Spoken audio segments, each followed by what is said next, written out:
জাহাঙ্গীরনগর বিশ্ববিদ্যালয়ে গত 11 তারিখ এ ইউনিটের পরীক্ষা আয়োজন করা হয়েছে মেয়েদের এবং গত 12 তারিখ 5টা ইউনিটে পরীক্ষা আয়োজন করা হয়েছে ছেলেদের। গণিত ও পদার্থবিজ্ঞান অনুষদের রেজাল্ট প্রকাশ করেছে জাহাঙ্গীরনগর বিশ্ববিদ্যালয়। তা আমরা এখানে সেই ফলাফল তুলে ধরছি। ফলাফলটা কোথায় দেখা যাবে? ফলাফল তাদের ফলাফলের অপশনে আসলে আমরা ফলাফলগুলো দেখতে পারবো। তাছাড়া তোমরা চাইলে আমাদের যে ভিডিও ডিসক্রিপশনে আমি তাদের লিঙ্ক দিয়ে রাখবো, সরাসরি এখান থেকে ওয়েবসাইট থেকে দেখতে পারবে এবং আমরা এখানে আপডেট করে দিয়েছি। তুমি যে ইউনিটের ফলাফল দেখতে চাও, সাপোজ এই ইউনিটের তুমি ছেলেদের 5 নম্বর শিফটের ফলাফল দেখতে চাও, এখানে ক্লিক করবার সাথে সাথে তোমার সামনে পিডিএফ ডাউনলোড হয়ে যাবে।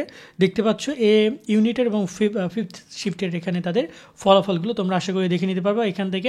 সো এখানে আমি সবগুলো ফলাফল আপডেট করে দিয়েছি, আমি লিঙ্কটা ডিসক্রিপশন দিয়ে রাখবো। তাছাড়া জাহাঙ্গীরনগর বিশ্ববিদ্যালয় ভর্তি বিষয়ক ওয়েবসাইটে যেখানে ফলাফল অপশনে তোমরা ক্লিক করলে এই যে দেখতে পাচ্ছ সব ফলাফলগুলো, তো এই ফলাফলগুলো আমরাও এখানে আপডেট করে দিয়েছি যাতে করে তোমরা এখান থেকে ফলাফলগুলো সবার আগে দ্রুত দেখতে পারো। সেক্ষেত্রে তোমরা এখান থেকে ফলাফলগুলো দেখে নিও। আর একটা কথা মনে রাখবা, যাদের এখানে স্বপ্ন পূরণ হয়নি, বিশ্ববিদ্যালয়ে ভর্তির সুযোগ হয়নি, তারা ইনশাল্লাহ সামনে কোথাও না কোথাও হবে, সেক্ষেত্রে চেষ্টা করে যাও। ইনশাল্লাহ তোমার জন্য আল্লাহ তাআলা যেটা বেটার করেছে সেটা তোমার জন্য হবে। সে জায়গায় মন খারাপ করার কোনো কিছুই নেই। তাই হচ্ছে তোমাদের ফলাফলের বিষয়গুলো। সামনে আরও বিভিন্ন বিশ্ববিদ্যালয়ের ফলাফল এবং আপডেটগুলো পেতে আমাদের সাথে সাবস্ক্রাইব করে থাকো। আল্লাহ হাফেজ।